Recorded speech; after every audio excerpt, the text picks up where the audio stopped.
सरकार से गलत विभाग से गलत काम करवा रहे हैं, जिसका खामियाजा सरकार को भी भुगतना पड़ेगा और वो जो कर्मचारी नेता है उनको भी भविष्य में जो है उसका सामना करना पड़ेगा। ये तो बड़ा निश्चित है। मैं दो तीन बातें बड़ी साफ से कहना चाहता हूँ आपके माध्यम से, बाकी हमारे साथी आपसे कहेंगे कि क्या जो हम बात कर रहे हैं क्या वो नीतिगत बात नहीं है, क्या हम गलत बात कर रहे हैं। मैं पहली बात हिमाचल प्रदेश के कर्मचारियों से भी पूछना चाहता हूँ कि जिनके लिए हम ये लड़ाई लड़ रहे हैं, आज ये बड़ा जरूरी है हम किस समक्ष की बात करें, हम खुल के बात करें। हम बड़ा खुल के बोलने वाले आदमी हैं। देखिए, प्रश्न मेरा नहीं है, मेरे लोगों का नहीं है, बात विक्टिमाइजेशन की नहीं है, वो सब चीजें चलती रहेगी। उस चीजों से ना तो मैं डरने वाला हूं, ना मेरे साथी डरने वाले हैं। मुझे लगता है कि हिमाचल के कर्मचारी भी नहीं डरेंगे उस चीज से।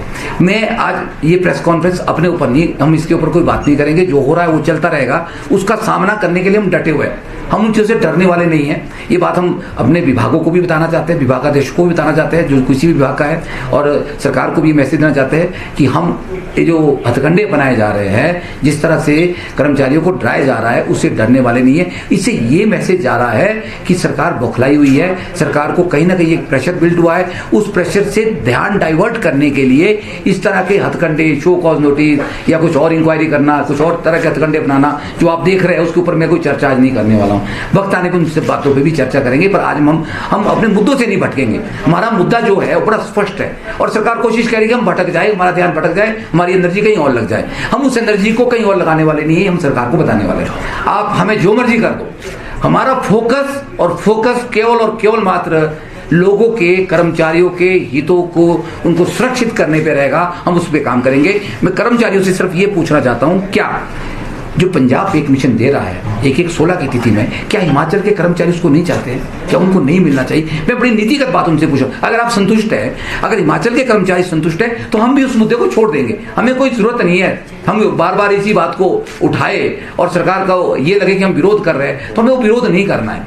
क्या हिमाचल का कर्मचारी जो 2 साल का राइडर की कंडीशन लगाई है, जो कि कहीं वो कंडीशन नहीं है, पंजाब में वो कंडीशन नहीं है, और जिस तरह से हमारे पुलिस के लोगों के ऊपर 8 साल का पुलिसमैन और 5 साल का पुलिसमैन, क्योंकि उनकी तो नियुक्तियां ही नियमित हुई है, उनको तो एक दिन का प्रोबेशन पीरियड भी नहीं हो सकता नियमों के अनुसार, वो चाहे किसी सरकार ने लगाया, उसके ऊपर हम नहीं जाने वाले, हम कोई राजनीतिक नहीं करने वाले, ना कोई राजनीतिक मंच है। तो क्या वो गलत नहीं है? अगर हमारा कर्मचारी पंजाब की तुलना में 3000 से 10,000 तक बेसिक में पीछे आ रहा है, तो क्या उसकी आवाज उठाना क्या वो असंवैधानिक है, गलत है? क्या ये गलत मुद्दा हमने उठाया? क्या कर्मचारी इसकी बात? अगर हम बात कर रहे हैं हिमाचल प्रदेश में कर्मचारियों को 16 साल से भत्ते नहीं मिले, और पंजाब ने जिस दिन पे मिशन लागू किया 2017 में जुलाई में, उसी दिन उसके साथ ही भत्तों की अधिसूचना की, और उनके भत्ते कितने 8 से 8%, 10%, 8%, 12%, 16% और 24% बेसिक के हिसाब से अलग अलग कैटेगरी को 24% तक वो एचआरए दे रहे हैं। और दुनिया भर के भत्ते पंजाब के अंदर मिलते हैं। या सेंटर के भत्ते आप देखेंगे, तो क्या हम मांग कर रहे हैं, क्या हम गलत मांग कर रहे हैं कि हिमाचल के कर्मचारियों को भी अलाउंसेस जो है उसकी नोटिफिकेशन हिमाचल सरकार करे? हम मांग कर रहे हैं कि हिमाचल के कर्मचारियों के जो एरियर बनता है, उस एरियर की घोषणा माननीय मुख्यमंत्री करे और उसकी अदायगी करे। कब करेंगे? दुख की बात यह है जो बजट एड्रेस हुआ उस एड्रेस में बड़ी वाहवाही लूटी गई, कोशिश किया गया उसका बहुत प्रचार करने का, अच्छी बात है, और वर्गों के लिए कुछ किया होगा, बहुत अच्छी बात है, हम उसका भी स्वागत करते हैं और ये सरकार का दायित्व है।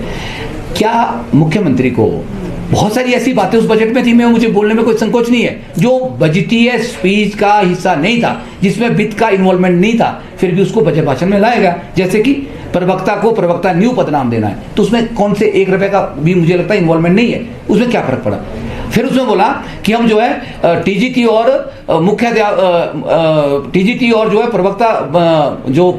प्रवक्ता है उनको जो मुख्याध्यापक बनाएंगे, तो पहले से बन रहा है, वो कोई बजट का हिस्सा है। ऐसी अनगिनत बातें हैं जो बजटीय भाषण का हिस्सा नहीं थी, लेकिन बजटीय भाषण का हिस्सा था जो कर्मचारी इंतजार कर रहे थे कि मुख्यमंत्री एरियर कब देंगे और कितनी किस्तों में देंगे, कब से देंगे, क्या उसके लिए प्रावधान रखा है कि नहीं रखा है। ये बजटीय भाषण में लोग इंतजार कर रहे थे। क्या मुख्यमंत्री अनाउंस करेंगे कि हम जो है जो भत्ते है, अलाउंसेस है हिमाचल में, उसको भी हम उसके साथ देने वाले और कब देने वाले हैं। बजटीय भाषण में कर्मचारी इंतजार कर रहे थे कि जो 2 साल का राइडर है, क्या वो राइडर हट जाएगा क्योंकि वो न्याय संगत नहीं है, वो कहीं टिकने वाला नहीं है, उसका इंतजार कर रहे थे। जो इनिशियल स्टार्ट खत्म किया है हिमाचल में, पंजाब में नहीं हुआ, उसी की वजह से अनोमली आई है। अगर आज 2 साल का राइटर बहाल भी कर देते हैं तब भी कर्मचारियों को बहुत से, अगर मैं आपको एग्जांपल दिए, मैं आज एग्जांपल पे भी नहीं जाऊंगा, बहुत हमने इसको इलेबोरेट की है कैलकुलेशन के साथ। तो अगर 2 साल का हम राइटर हटा देते हैं विदाउट इनिशियल स्टार्ट, तो भी बहुत से कर्मचारी जो है 2 साल बाद जो इनिशियल सेट किया हुआ है अभी एट प्रेजेंट, वहां भी नहीं पहुंचने वाले हैं। मतलब कहने का तात्पर्य है कि उससे फायदा होने वाला नहीं है। तो ये दोनों चीजें एक दूसरे से जुड़ी हुई है। कौन कौन चीजें?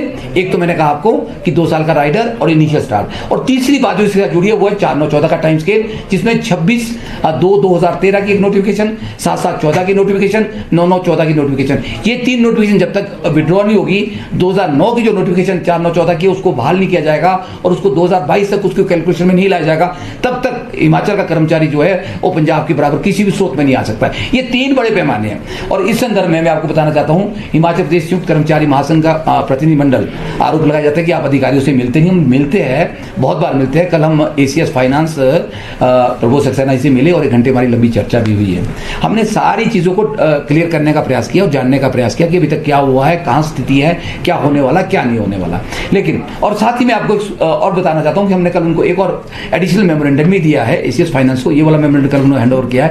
उसमें हमने क्या कहा है, मैं ये भी हिमाचल प्रदेश के कर्मचारियों को बताना चाहता हूं। हमने उसमें एक चीज और कही है, जिस तरह से आप लोगों ने, जब हमने जिन कर्मचारियों ने 2.59 का फैक्टर ऑप्ट किया है, और मैं कहूंगा कि 60 से 70% कर्मचारी 2.59 का फैक्टर ऑप्ट कर पाए, क्योंकि 15% का फैक्टर मैंने आपको बताया उससे किसी को फायदा नहीं हुआ। एक कैटेगरी को फायदा हुआ उससे, किससे? जिस कैटेगरी का पे बैंड जो है 5,910 था और वो बदल के 10,300 पे गया, उस कैटेगरी को फायदा हुआ। या जो लोग थे जो नए लगे हुए, तो बहुत ज्यादा उस 10 से 15% लोगों को 15% के राइटर से फायदा हुआ। और ये फायदा क्यों नहीं हुआ?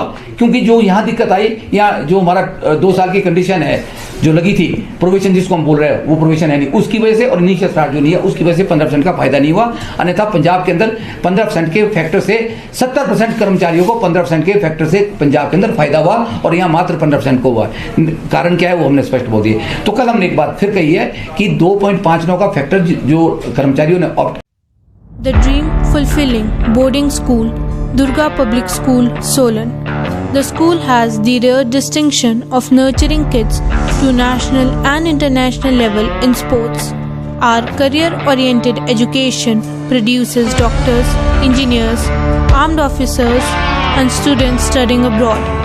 The high-quality food, hostel facilities, hobbies, and teachers prepare the children to give their 100% effort throughout their life.